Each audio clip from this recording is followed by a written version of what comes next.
America और Iran के बीच 40 दिन से जारी जंग के बाद आखिरकार 2 हफ्ते के सीजफायर पर सहमति बन चुकी है। अमेरिकी राष्ट्रपति डोनाल्ड ट्रंप ने कहा कि यह फैसला पाकिस्तान के प्रधानमंत्री शहबाज शरीफ और आर्मी चीफ की अपील के बाद लिया गया। सीजफायर से पहले ट्रंप ने ईरान को कड़ी चेतावनी दी थी कि अगर हॉर्मुज स्ट्रेट से जहाजों को सुरक्षित रास्ता नहीं मिला तो उसकी पूरी सभ्यता खत्म कर देंगे। उन्होंने अहम इंफ्रास्ट्रक्चर पर हमले की भी धमकी दी थी। न्यूयॉर्क टाइम्स की रिपोर्ट के मुताबिक ये डील पाकिस्तान की मध्यस्थता और आखिरी समय में चीन के दखल के बाद संभव हो पाई है। पाकिस्तान ने 2 हफ्ते के सीजफायर का प्रस्ताव रखा था, जिसे ईरान ने स्वीकार कर लिया है। समझौते के तहत अमेरिका और इजराइल अपने हमले रोकेंगे, ईरान भी हमले बंद करेगा।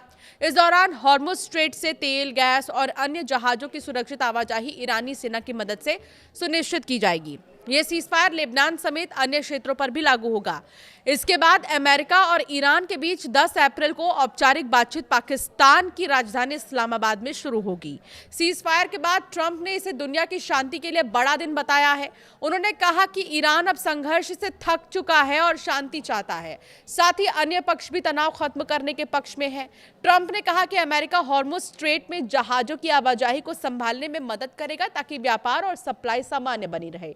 उन्होंने दावा किया है कि आने वाले समय में कई सकारात्मक कदम उठाए जाएंगे और इससे आर्थिक गतिविधियां भी बढ़ेंगी। उन्होंने ये भी कहा कि ईरान अब अपने देश के पुनर्निर्माण की प्रक्रिया शुरू कर सकता है। अमेरिका इस दौरान सप्लाई उपलब्ध कराएगा और हालात पर नजर बनाए रखेगा। ट्रंप ने भरोसा जताया कि ये दौर मिडिल ईस्ट के लिए गोल्डन एज की शुरुआत साबित हो सकता है। ईरान ने अमेरिका को 10 पॉइंट का प्लान भेजा। ट्रंप ने बताया कि ईरान ने अमेरिका को 10 पॉइंट का प्लान भेजा। उन्होंने कहा कि इस पर आगे बातचीत की जा सकती है। तो वहीं ईरान की सुप्रीम नेशनल सिक्योरिटी काउंसिल ने दावा किया है कि अमेरिका ने उसका 10 पॉइंट प्रस्ताव स्वीकार कर लिया। काउंसिल के मुताबिक ये समझौता ईरान की शर्तों पर हुआ है और इसे देश की जीत बताया।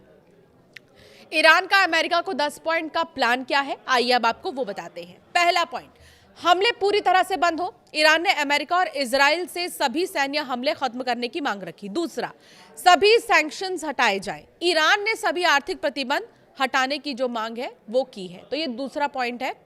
तीसरा, फ्रीज किए गए एसेट्स वापस मिले। ईरान ने अपने सभी फ्रीज्ड फंड और संपत्तियां वापस देने की मांग की है। चौथा, जंग की स्थायी अंत, सिर्फ सीजफायर नहीं बल्कि युद्ध पूरी तरह खत्म करने की शर्त रखी गई है।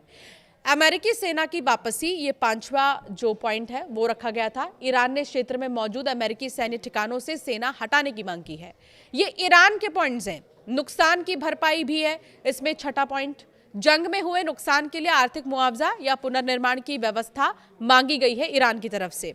हॉर्मुज स्ट्रेट पर कंट्रोल, ईरान ने हॉर्मुज स्ट्रेट पर अपना नियंत्रण बनाए रखने की शर्त रखी है। 8वां, सुरक्षित आवाजाही लेकिन शर्तों के साथ। जहाजों को हॉर्मुज से गुजरने की अनुमति होगी लेकिन ये ईरानी सेना के समन्वय में होगी।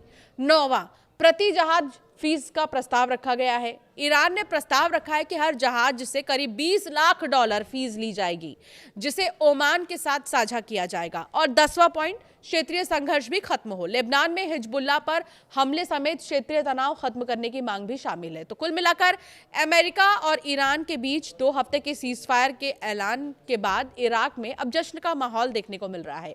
राजधानी बगदाद में लोग सड़कों पर उतर आए हैं और खुशी जाहिर कर रहे हैं।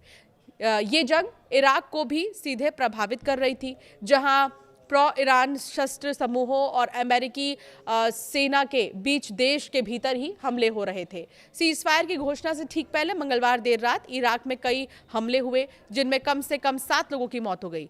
मरने वालों में 2 बच्चे भी शामिल थे।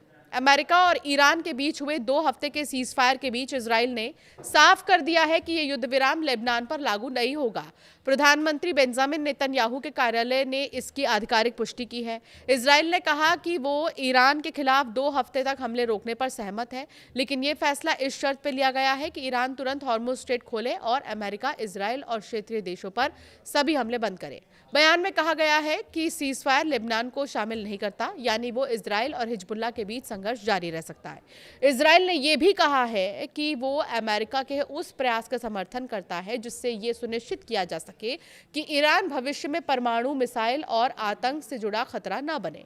साथ ही बयान में यह भी कहा गया है कि ईरान के पास फिलहाल परमाणु हथियार नहीं है, लेकिन इसके बावजूद इजराइल उसे एक संभावित खतरे के रूप में देखता है।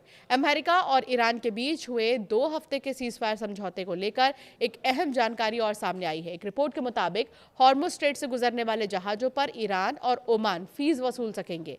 एजेंसी रिपोर्ट में एक पाकिस्तानी अधिकारी के हवाले से कहा गया है कि ये प्रावधान सीजफायर डील का हिस्सा है। अधिकारी सीधे वार्ता में शामिल था और उसने पहचान उजागर न करने की शर्त पर यह जानकारी दी है। रिपोर्ट के अनुसार ईरान इस शुल्क से मिलने वाली राशि का इस्तेमाल जंग में हुए नुकसान के पुनर्निर्माण में करेगा, जबकि ओमान इस रकम का किस तरह उपयोग करेगा ये अभी साफ नहीं हो पाया है। तो हॉर्मुज स्ट्रेट पर ईरान और ओमान दोनों का क्षेत्रीय अधिकार है, इसलिए दोनों देश को इस समुद्री मार्ग से गुजरने वाले जहाजों से शुल्क लेने की अनुमति है।